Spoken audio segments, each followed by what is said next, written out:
I think we should make us start now. I'm sure Guy is someone with many different things to do, and we're very grateful for his time this evening.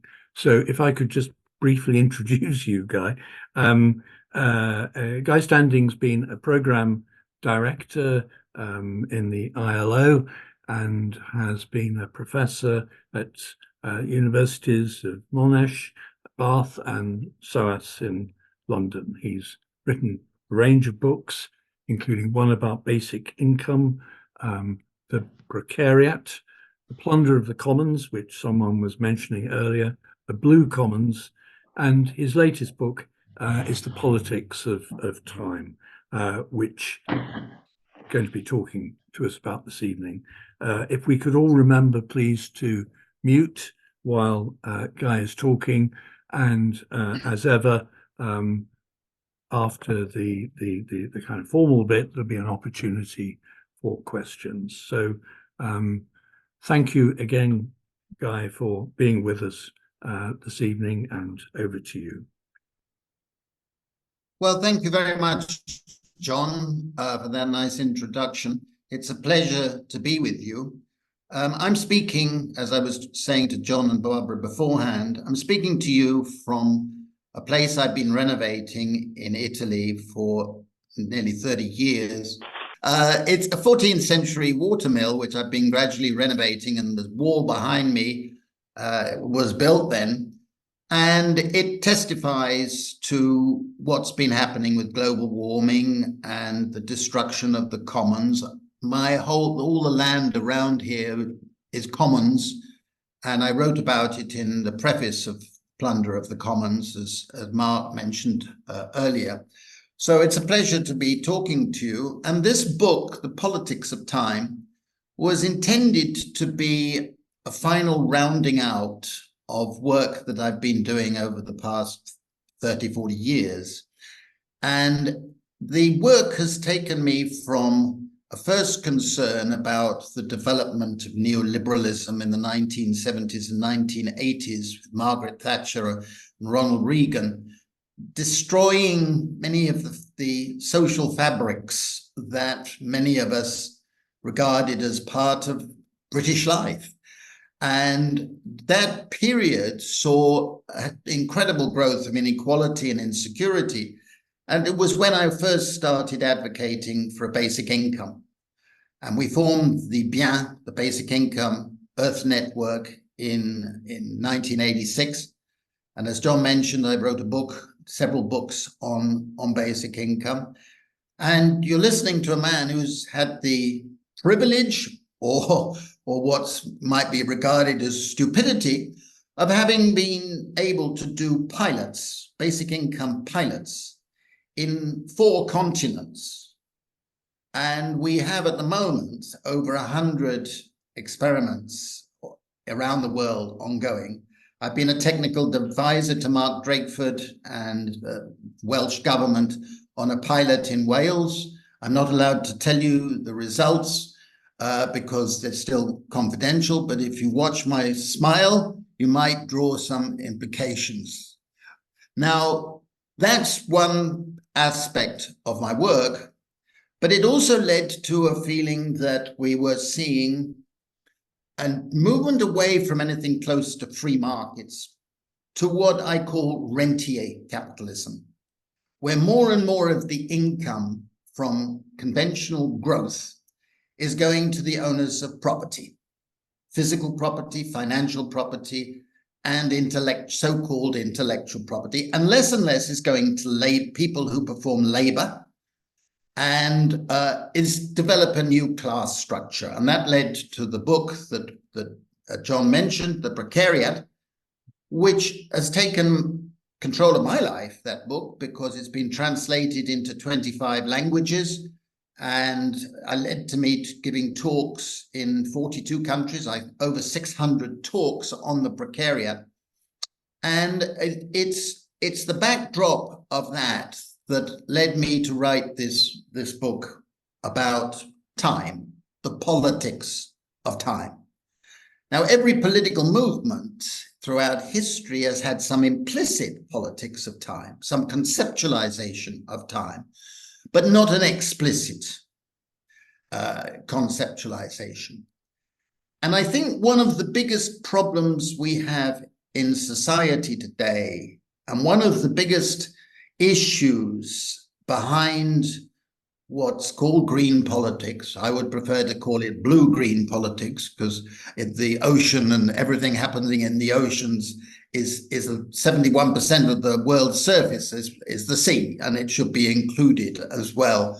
But that aside, everything about how we use our time is involved in a transformational set of ideas that make us green, or whatever we call ourselves, ecological. And that's led me to say, going back to ancient times. And ancient times meant going to how the ancient Greeks looked at time and how we use time. And they had a much better conceptualization than we do today in conventional statistics, conventional politics, and in our teaching in universities. For the ancient Greeks, they made a sharp distinction between labor and work. Labor was what was done by the slaves, the panosai, the metics, and it was what was done by what modern Marxists might call exchange value. It was done for somebody else under their control. Work was what you did with your family, your friends, your relations, and it was linked to the idea, wonderful idea of philia, civic friendship. And it was about use values. And a citizen, it was a sexist society, a slave-based society, so I'm not romanticizing it, but I'm talking about the concepts that are so important. A citizen didn't do labor. Socrates and Aristotle said, labor deforms the mind and the body, and therefore doesn't entitle somebody to be a full citizen. I can see the logic. I don't like the argument, but I can see the logic of that. Whereas work is what makes us human. And work is linked to our connection to nature, our connection with reproduction. And the Greeks at the same time made a further distinction between recreation and leisure. A distinction we've lost in modern times. The recreation was needed. You need to be fit physically, mentally, and you need to keep that fitness, and you used to need that to recover your sense of balance. But leisure was a combination of public participation in the life of the polis, in social life, and education. That's why the term schole, the ancient Greek term schole, has this scholastic nature. And in addition, the ancient Greeks had another concept which we've turned on its head. They said it's very important to be idle part of the time. Urgia was Aristotle's concept. You need periods of idleness, contemplation, in order to think through. And later, Cato made a wonderful aphorism that's gone through the history. Never is a man more active than when he's doing nothing. And that goes through a lot of thoughts throughout our history. But in addition, the ancient Greeks recognized commoning. Commoning is shared activities. And commoning was vital for embedding how we all use time in society in an ecological, reproductive way. That's very important, those conceptual distinctions.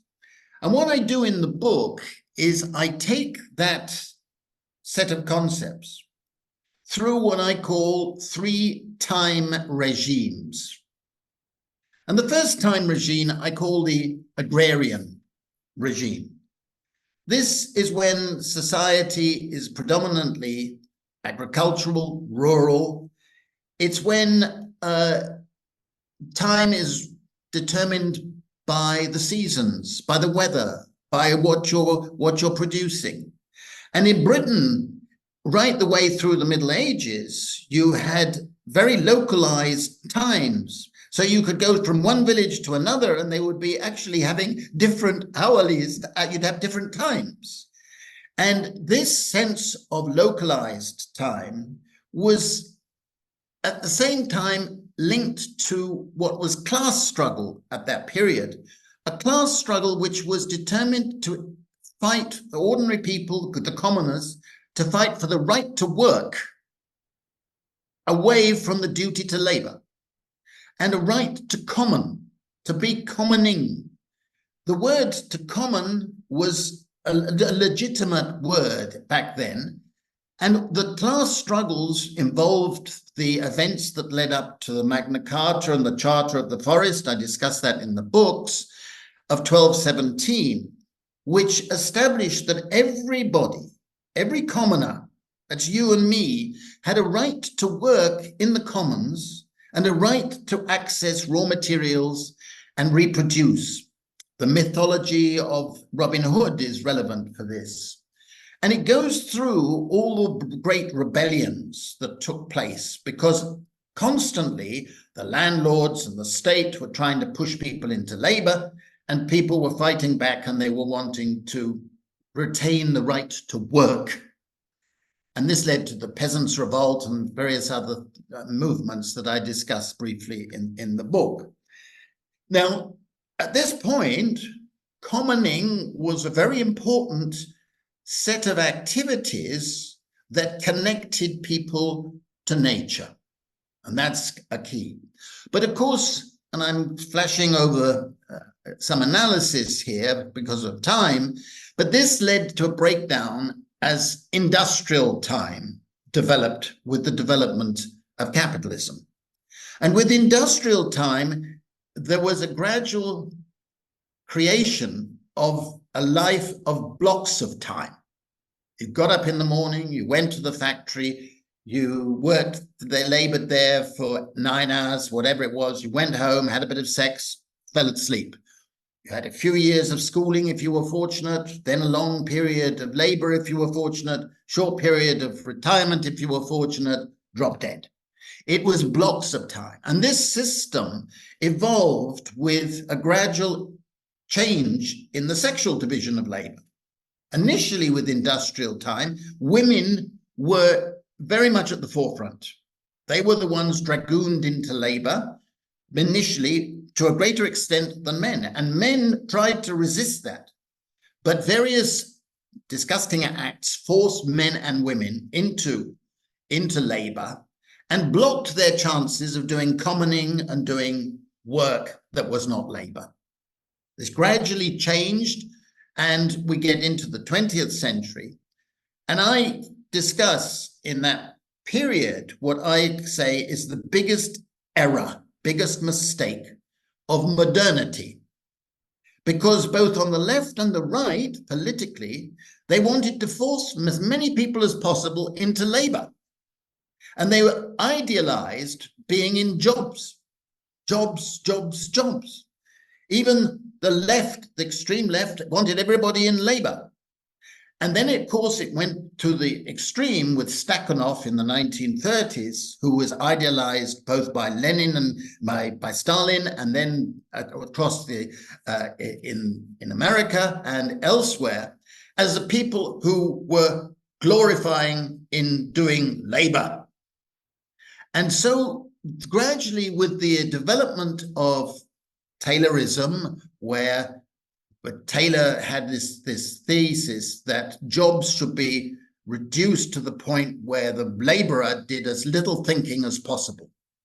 And Frederick Taylor's 1911 book, famous book of scientific management, was declared at the end of the 20th century by the international business community as the most influential and important book of management in the whole century. And it was essentially about a fetish of jobs, making everybody think that the ideal situation, what made you happy, was being in a job. Now, laborism started to break down, and the industrial time regime started to break down, and in the 1970s, when we had a new technological revolution taking shape, a globalization which was driving down wages in Britain and elsewhere, a pursuit of labor flexibility policies and so on, and a feminization of the labor market. More and more women were being drawn into part-time casual jobs and so on, and more men were being drawn into that. So we had a changing pattern of time uses. And in the development of what I call the tertiary time regime, the boundaries of activities have broken down. So there no longer are we living blocks of time. You do 8 hours labor, 2 hours recreation or whatever. You are actually blurring a lot of activities at the same time. The term of multitasking should be called superficiality of time use, because people have a loss of sense of control. And a new class structure has emerged from the development of this rentier capitalism and tertiary time use, in which we have a plutocracy of ridiculously wealthy people and an elite and a salariat who've still got the old firm type of employment, full-time stable jobs with pensions and so on, alongside a growing precariat who are facing a totally different lifestyle than the proletariat had been expected to live in the industrial time regime, and for which the trade unions and labor law and collective bargaining and our statistics were geared. They were geared to a society made up predominantly of a proletariat. The beverage system was a welfare system for a laborist regime where men were in full-time jobs and women were secondary workers or outside the labor market. And the security that was offered was based on performance of labor or being married to someone who was performing labor. So again, any work that was not labor was completely disregarded. And anything like commoning was completely disregarded and suppressed and not defended by the unions, by the Labour Party, or by the so-called progressives, because it was presumed the state would deal with it. And so we had a withering of the commons, which later on, as I show in my book on the plunder of the commons, has led to privatization and commodification of everything that we value as part of our commons, our natural commons, our social commons, and so on. Now, what's happened there is that the precariat, which I now reckon is about 40% of the population, can be defined as those enforced to do casual, insecure, unstable jobs. They don't have an occupational identity, a narrative that they can give to their lives in security.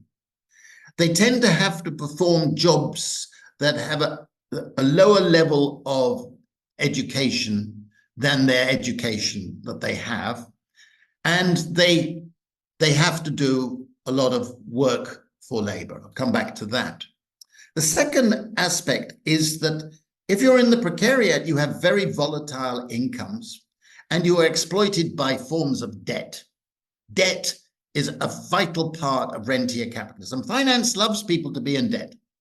That's why we have higher levels of debt today than at any time in our history, much higher. Corporate debt, private debt, government debt. But worst of all, the precariat are living on the edge of unsustainable debt all the time. So they have to do what they have to do to survive. They lost control of their time. And the third dimension is that the precariat is losing social rights, economic rights, cultural rights, and the rights of citizenship. And so they feel, and this is an issue for Christians, which is very important. They feel like supplicants. They feel like they have to rely on charity, on the benevolence of other people. And that is a very undignified, existentially threatening type of existence. And I document this development of the supplicants. And here we have an example I want to give between the time uses that the salariat have and the precariat have. If you're in the salariat, imagine you've got a nice salaried position, you're working for a corporation or for a big multinational or a bank or a civil service or whatever. You have 6 forms of time use that are very privileging and that we don't take into account in measures of inequality. First of all, you have paid holidays. You have a lot of paid holidays. Second, you have future time security because you have occupational pensions waiting for you when you retire. You have what's called leisure, which I call the corporatization of phony leisure. All those retreats that people in the salariat go on, bonding sessions, long afternoons in golf clubs, which they call retraining sessions, etc. A lot of that nonsense goes on. It takes up a lot of time. But they also have what's called empty labor in my book. An incredible number of people in salaried jobs don't actually have any work to do. For large parts of the time, they get paid, but they don't have any work to do. And I give quite a lot of examples, some of which I find amusing, some are disgraceful, but it's quite prevalent. And finally, when they want to retrain and move up in the social ladder, they get paid retraining time in the job. Now, by contrast, if you're in the precariat, you have none of those, but you also have enforced time uses. You have to do a lot of work for labor, work trying to get a job, work that outside labor time, don't you believe those labor statistics? The labor statistics that say hours of work have gone down, it's hours of paid labor that have gone down. But if you're in the precariat, you actually have to do more and more unpaid work that is for labor. And if you don't do it, you pay a heavy price. They also have to do a lot of retraining because the last lot of retraining is obsolescent. I call it a constant anti-aging pill. They sometimes call it fancy names like lifelong learning, but in effect, you're just having to spend more and more time retraining because you need to make sure you're up to date or you think you're up to date. You also have to work for the state. You have a lot of work.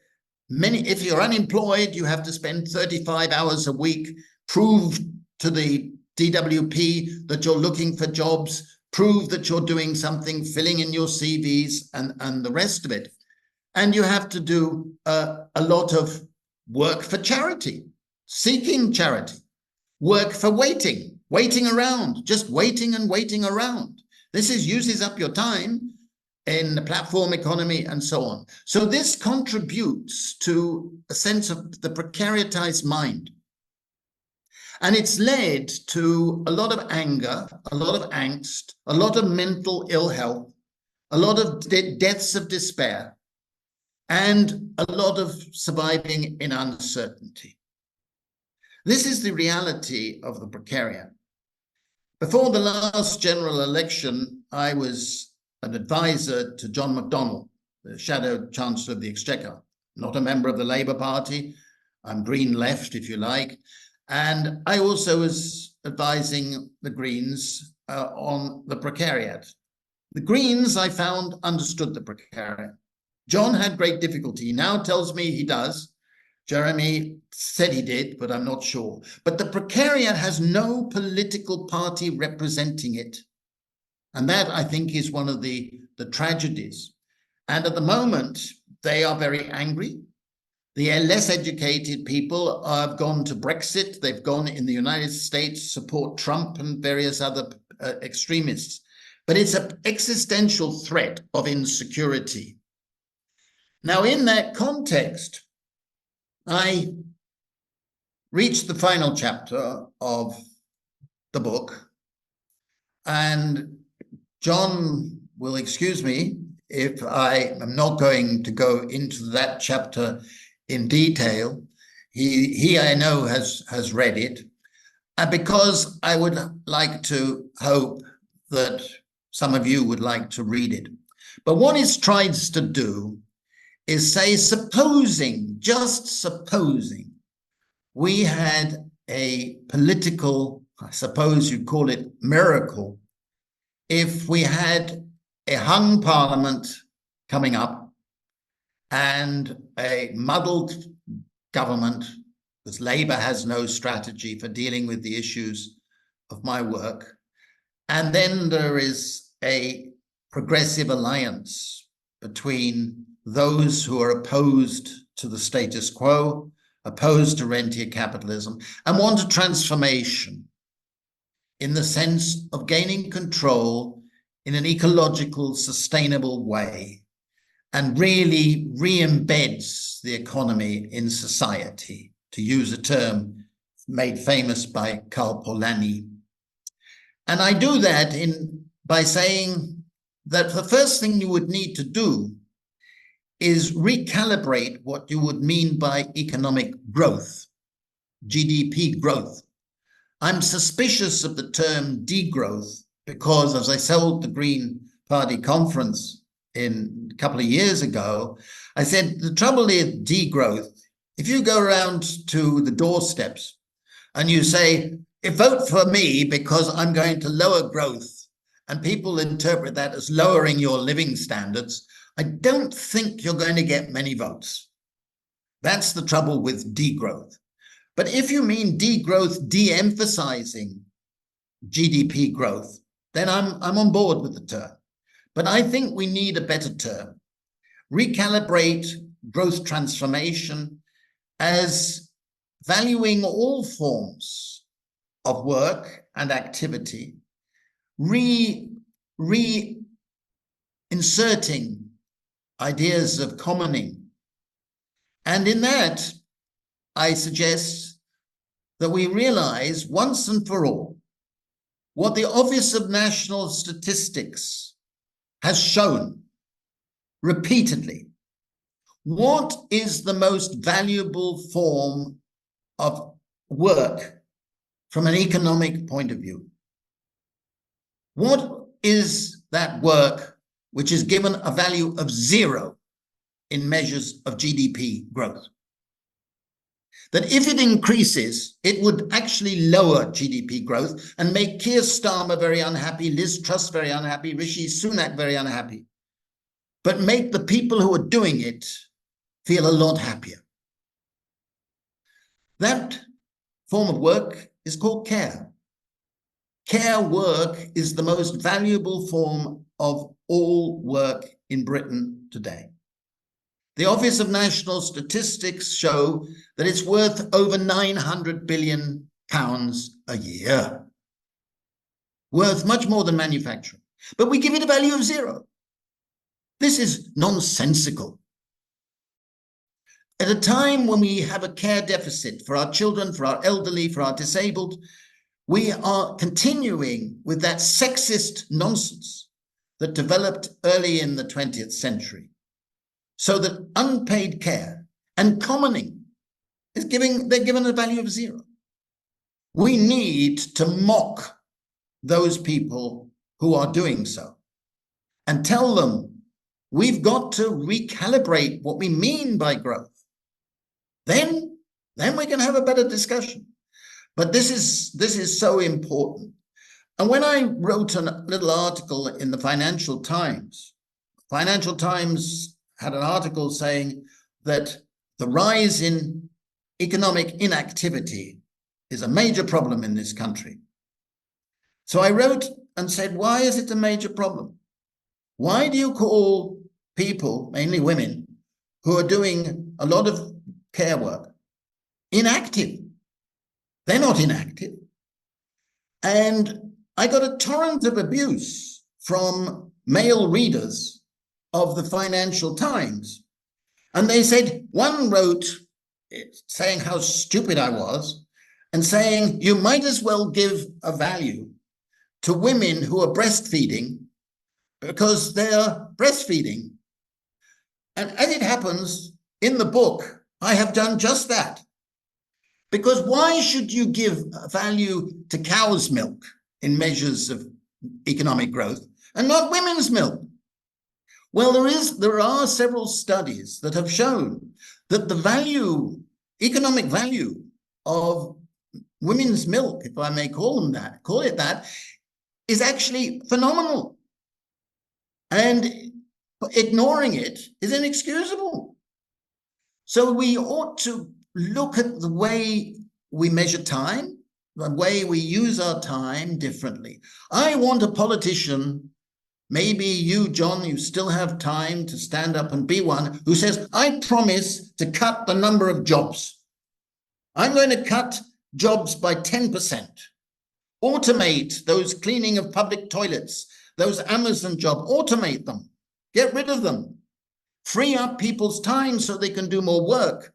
They can do more commoning. They can look after their allotments. They can build what I talk about, sea allotments in the book. All of these things liberate, emancipate time. So people who want to work can do work. We all want to work because that's the way we're built as human beings. And that leads back to my final point, which is we will only see a transformation in time and a transformation that improves mental health, physical health, and our links with nature if we move towards having a basic income.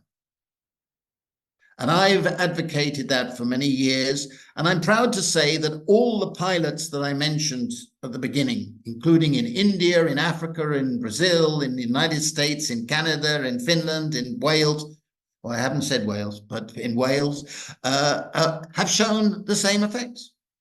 Improvements in mental health, improvements in altruism, improvements in cultural valuing, in using time more wisely and rationally.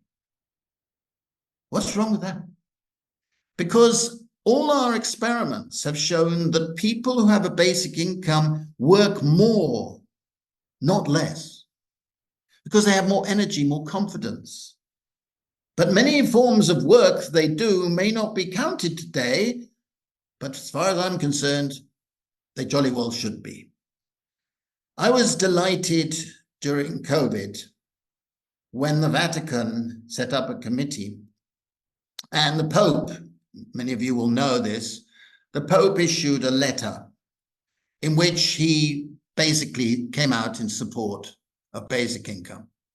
I just screamed Eureka because they'd consulted me, they had a committee, and I was so delighted.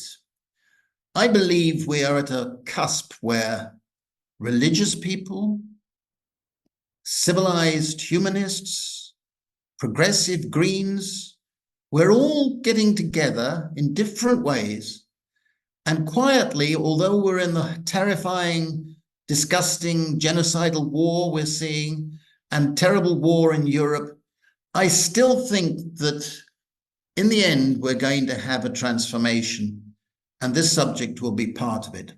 So thank you very much for listening. If there are any questions, I'll be happy to try and answer them.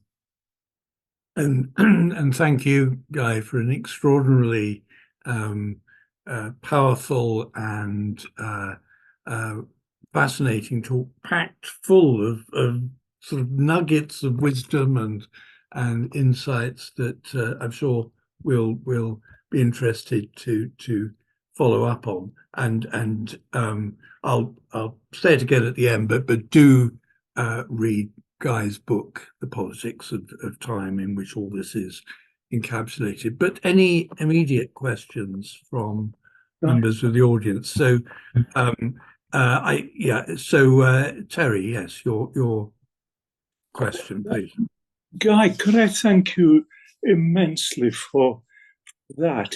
I'm just reading a newish book by Caroline Lucas in which she very positively is pushing for this basic benefit in a very commanding way. And many of her thoughts about going back to a heart of Englishness is aligned to some of the things you are saying. So there is some movement, hope in some areas, and I hope it may continue. Well, thank you, Terry, for that. I'm very pleased that Caroline thanked me in the book in several places, Yes. and she consulted me when she was writing it. I like the book very much. I think you will enjoy it. I was teasing her the other day about certain literary giants that she omits, and of course she had to omit some. And we all have our favorites that we would say, you know, we wish she had discussed so and so and so and so. And she told me one that she had regretted omitting. But it's a lovely story. It provides a nice antidote to a lot of nonsense that's going on about growth, and nationalism and jingoism and so on. And one only wishes that she was a bit younger, could stay in the House of Commons for longer, because I think she's a loss. Yeah. Barbara. Yeah, thank you so much, Guy. That was music to my ears. The idiocy of the GDP is one of the things that led to us getting our Join Enough program up and running. How you can have growth on a finite planet too is another aspect of that, but the limitations of what it actually measures, which are not by and large the things that we most value and are most used to us. But I was interested in your countries that you said were experimenting with basic income. I knew that Finland had gone down that route, but heard very little about it. And it seems to me Finland is a country somewhat similar to our own. Could you just say a little bit more about what they've done in Finland and how, you know, what's happened with it? Thank you. Yeah, I was an advisor to the Finnish basic income pilot back in 2017. And initially it was going to be a pilot for the whole community. In other words, you select everybody who lives in an area, men, women, and children, regardless of what they're doing.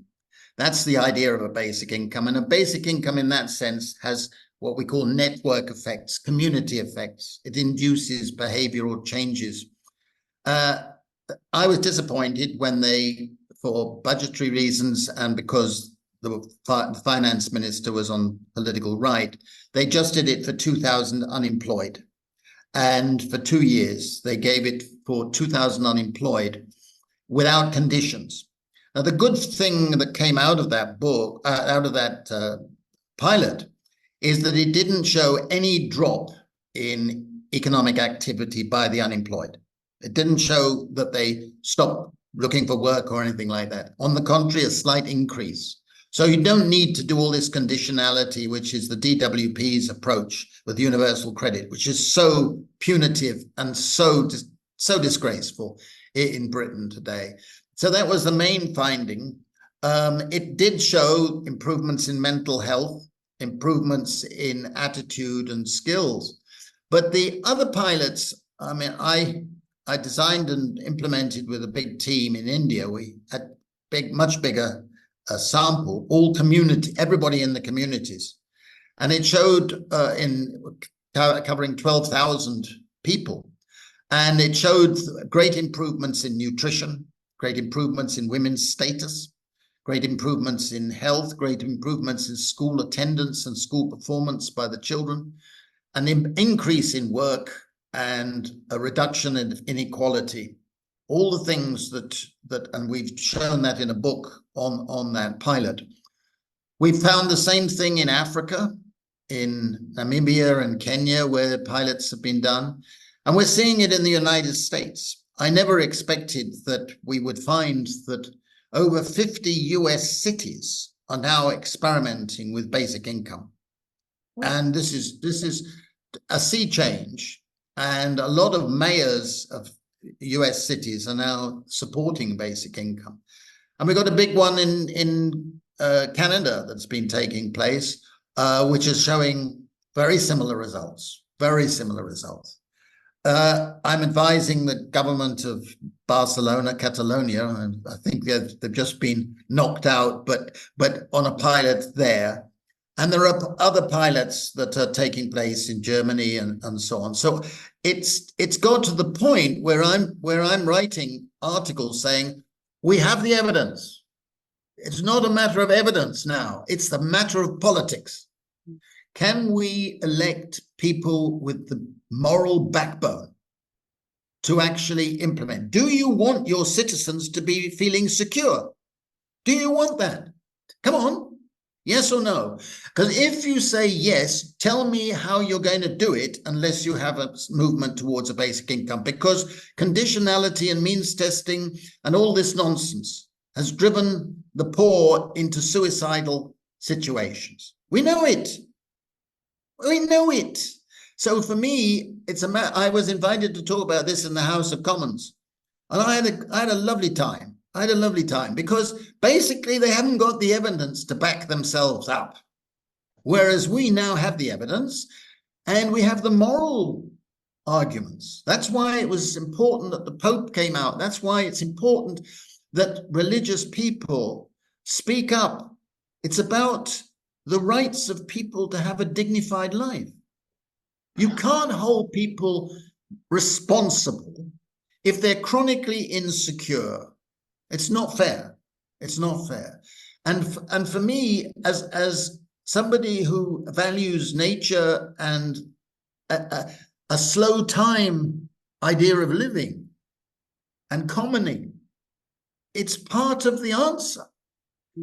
You know, I get angry when people try and use sophistry to oppose giving everybody what they would like for themselves. Right? We would all like to feel secure. We'd all want our children to feel secure. We all want our friends and neighbors to feel secure. Okay? Well, we should want it for everybody. Is that too radical? If so, sorry. Guy, thank you very much. Yes, I'm a big fan of universal basic income. I would call it, or my version would be global universal basic income. And as a thought experiment, I would like to start with maybe $4,000 per person across the planet. Obviously, to pay for that, you would need a progressive global wealth tax. And that leads me into my hobby horse, which is about global governance. And I'm keen on the concept of a world parliament to sort of be the mechanism to oversee the collection of that progressive wealth tax and the distribution of it as a global universal basic income. Or what do you think about that as a potential idea? Well, Mark, I have a lot of sympathy for your position, but I'm interested in the tomorrow. I'm interested in tomorrow. I'm interested in moving in the direction that you would like to go, that in the end I would like to go, where we have a globalized governance that is much better than the United Nations. I worked in the United Nations for 30 years, so I've seen the pluses and minuses of that system. I think we've got to be politically pragmatic. That is why I don't actually talk about a universal basic income.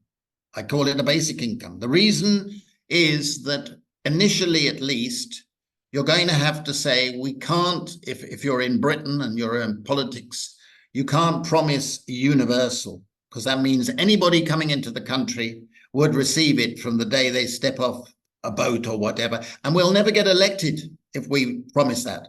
We'd never get the thing off the ground. All of the prejudices and the rest of it would come flooding in.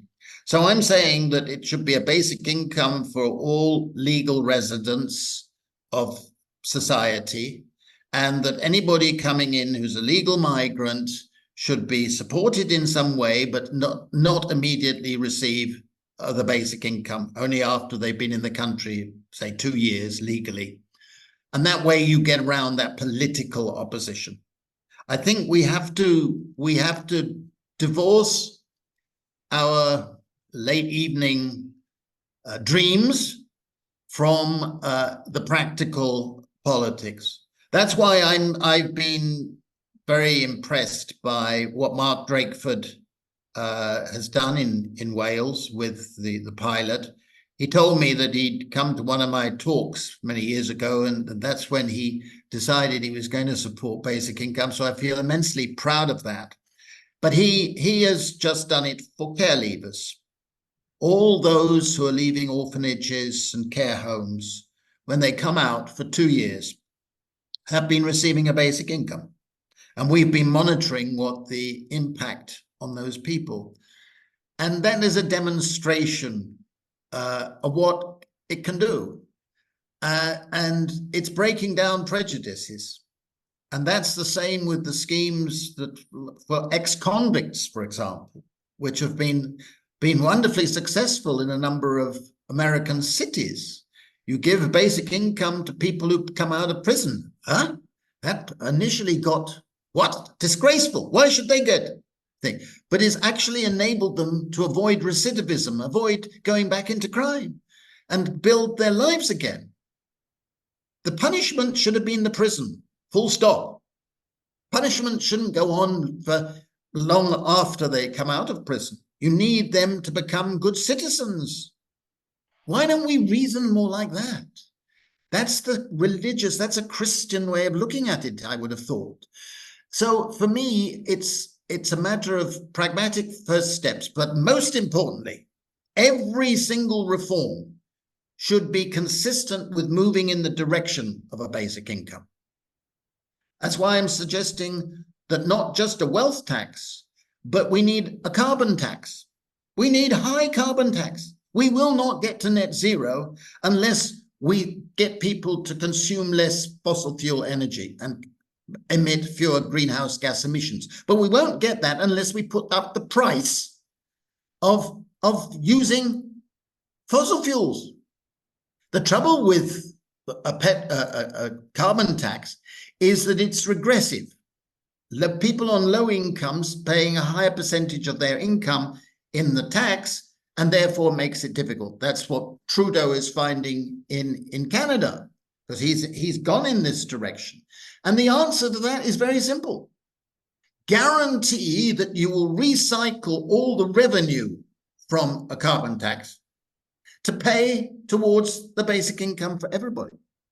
And then the tax becomes progressive. It reduces inequality. It increases economic security. You can think of many levies or taxes on the intrusion into our commons.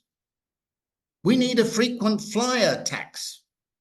Why? It's the rich who take frequent flights. They're not paying the costs, the externalities. We should have a frequent flyer tax. What's wrong with that? So in other words, we've got to move to an eco-fiscal policy, taxing those who are taking from our commons. A water tax, we need that. But we won't get it unless we promise that the revenue is recycled as a basic income. It's a long answer, Mark, but I hope it helps. Thank you. Thank you. James, you'll need to unmute. Yes, thank you for your very stimulating talk.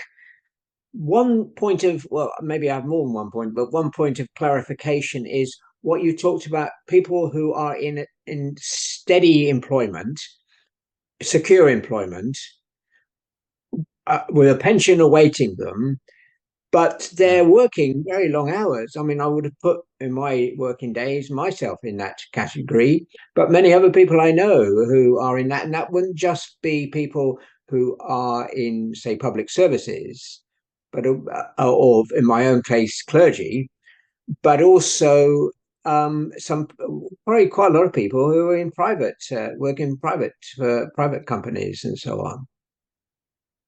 Well, the thing I was mentioning there, James, is that in fact the measured labor time is actually higher for people in salaried employment than it is for people in the precariat today. But it actually is a fictitious number. I'm not saying this about clergymen. Heaven forbid I would say that. But what I'm saying is that there's a lot of evidence, which I summarize in the book, which shows that people in salaried positions actually have an incredible amount of leisure in those labor hours. A lot of people have what's called empty labor in my book. I give an example of a man who, when he came to retire from his salaried position, he sent an email to all his colleagues, and he said, for the last 14 years, I've been in full-time employment, but I haven't really been here because I haven't had anything to do. So I've received over 600,000 for practically doing nothing, but I've been here in the office. And I give another example of a man who was working in the city of London at a senior position, full-time job. He said, I was paid six-figure salary for 6 years. And I give you honest answer, I could have done all the work I had to do in under 6 months. But I've received a lot of money, so thank you very much. And I've given a lot of other smaller examples of how people don't actually have full-time jobs to do. As I said, I see you're frowning, but I can honestly say I didn't say that of any clergyman. No, I was thinking, say, of teachers or nurses and doctors. Teachers, that's why teachers are falling out like flies. I mean, I just seen a survey from the Pew organization that 77% of secondary school teachers in the United States are saying that their situation is overwhelming.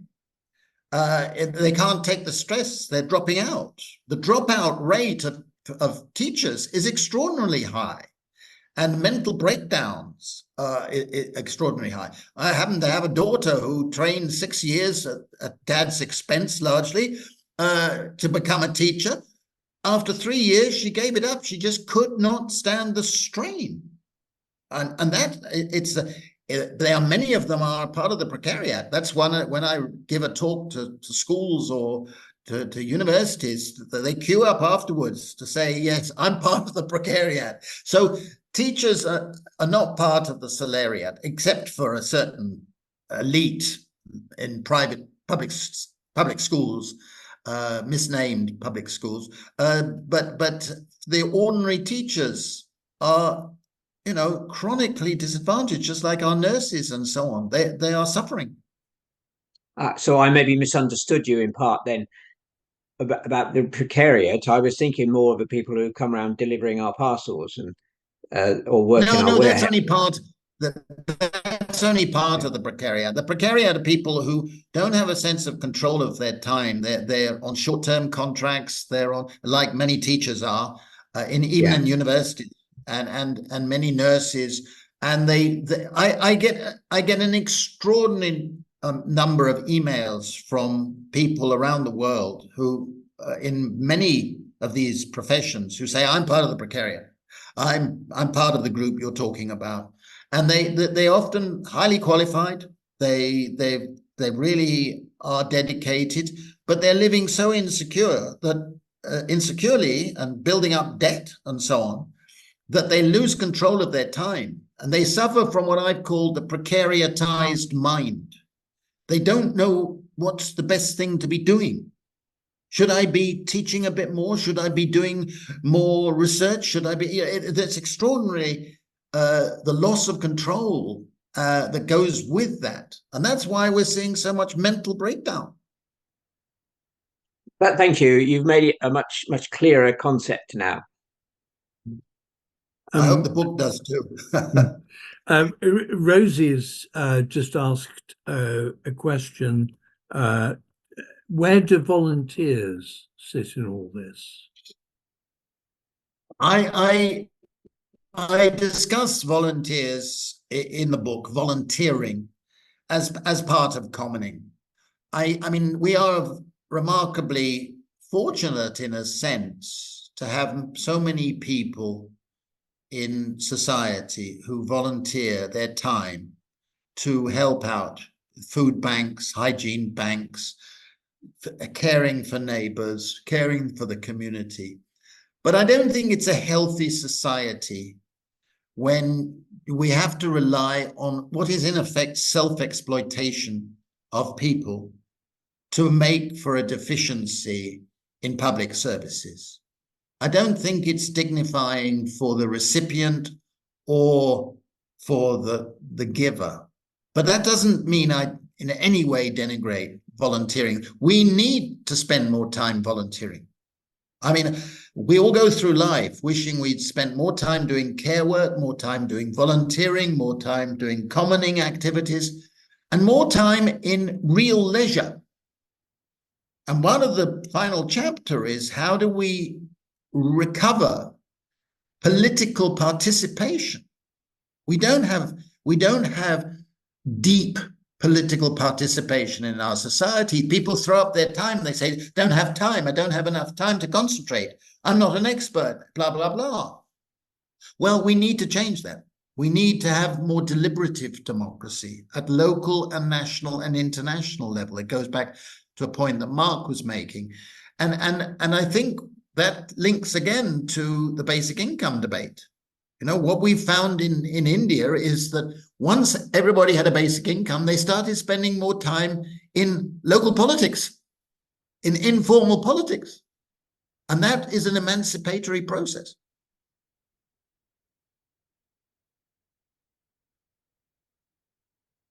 Thank you. Are there any other questions that you'd like to put to Guy?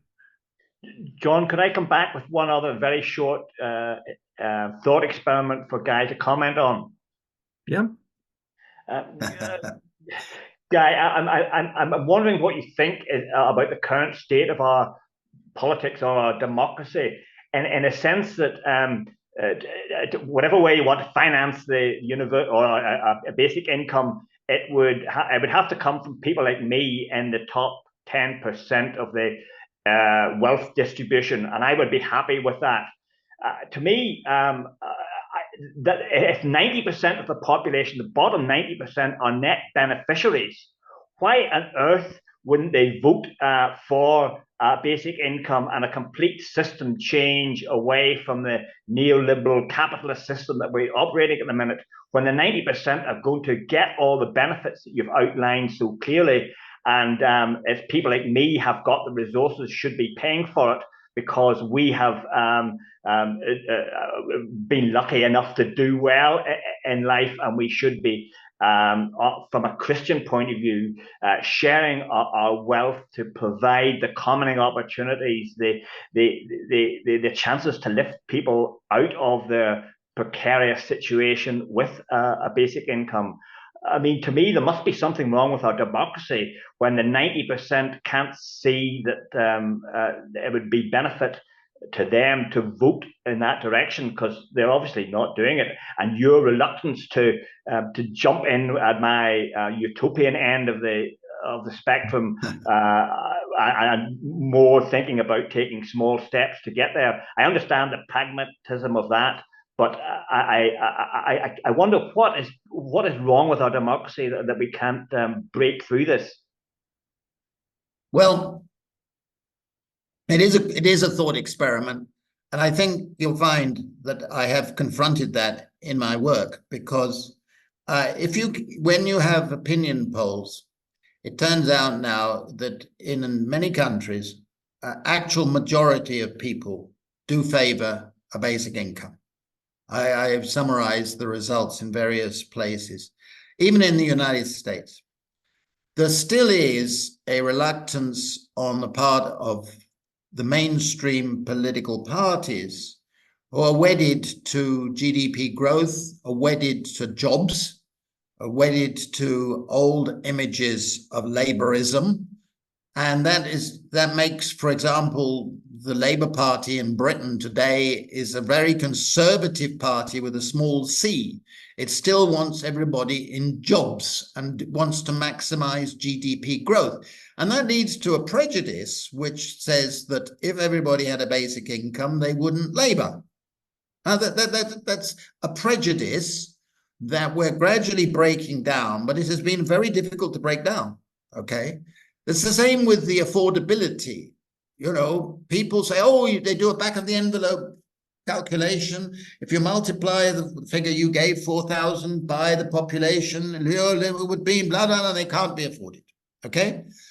And that's being gradually broken down, but it's a prejudice. We can afford it. Of course we can afford it.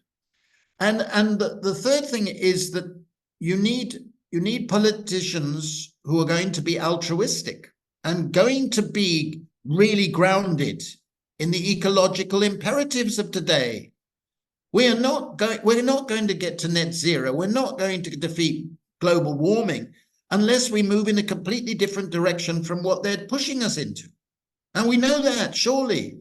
And therefore, it's up to all of us, every single one of us, to do our little bit, to change the dialogue, to change the vocabulary, change the imagery, to get people realizing we can have a different way of living. We can slow down. We can spend more of our time in reflection, in real education, in real political life. But you're completely right, 100% right. Our political system is dysfunctional. I mean, you know, you get a minority of people voting for a particular party and it wins a landslide and becomes the government. Okay? No government in my lifetime has had a majority support. None. Okay? Boris Johnson got a landslide when only 29% of the British electorate voted for his government. 29%. Okay? Because low turnout, plus he'd only got 40%. So we have a dysfunctional government, dysfunctional system.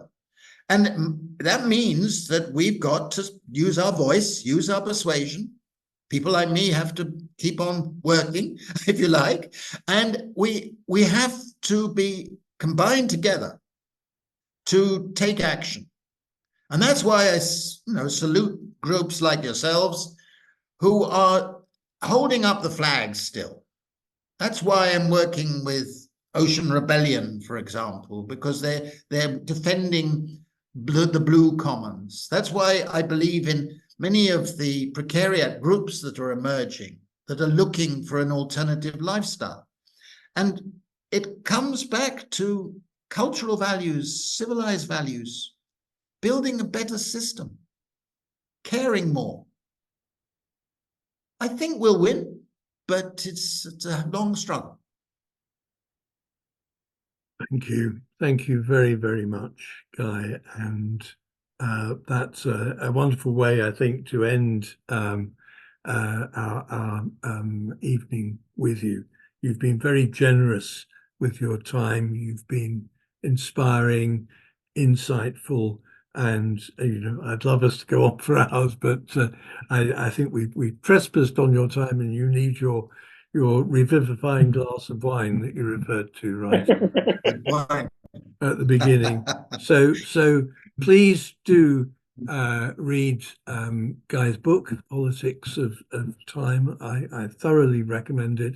And Guy, thank you again for being so generous in your time with us this evening.